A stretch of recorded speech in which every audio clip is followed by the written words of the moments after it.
Bien, il y a quand même quelque chose qui est étrange dans le phénomène d'interférence, c'est que deux ondes lumineuses peuvent donner du noir, donc absence de lumière.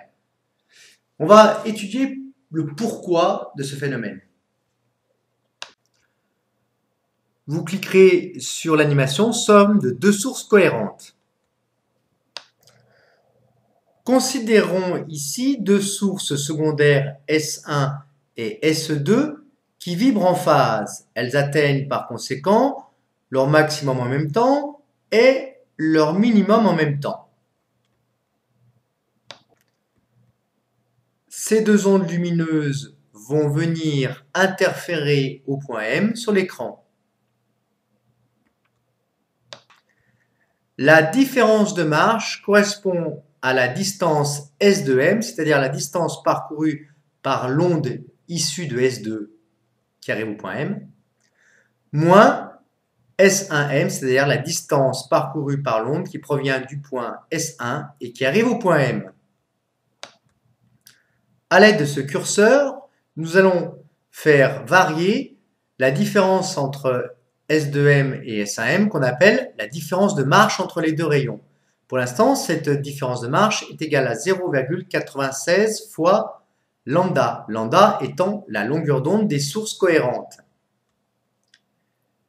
Lorsque on augmente cette différence de marche jusqu'à se trouver une valeur égale à 1 fois lambda, nous voyons que les deux sources, ici, arrivent en phase au point M. Leur élongation s'ajoute et on obtient sur l'écran une zone brillante. Il en serait évidemment de même si la différence de marche était égale à n fois lambda avec n nombres entiers. Augmentons maintenant la distance S1, S2 jusqu'à ce que cette distance, donc différence de marche, soit égale à 1,5 fois lambda. Cette fois, les deux ondes lumineuses arrivent en opposition de phase au point M. Quand l'une est à son maximum, l'autre est à son minimum. Quel que soit t, la somme de ces deux ondes lumineuses nous donne donc une élongation au point M égale à 0. Il y a donc absence de lumière. Nous observons une frange sombre. Conclusion, si la différence de marche delta est égale à un nombre entier de longueurs d'onde, les deux ondes qui vont arriver en P sur l'écran ou en M dans l'animation, on avait le point M sur l'animation, seront en phase.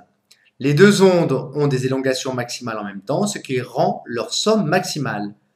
On dit alors que l'interférence est constructive. Si delta égale S2P moins S1P égale n fois lambda, interférence constructive.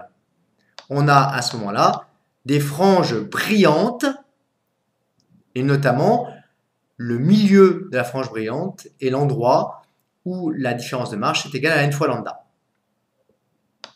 Par contre, lorsque la différence de marche vaut n plus 1 demi de lambda, avec n entier, par exemple n égale 0, ça ferait 1 demi de lambda, n égale 1, ça ferait 3 demi de lambda, n égale 2, ça ferait 2 plus 1 demi, 5 demi de lambda, etc.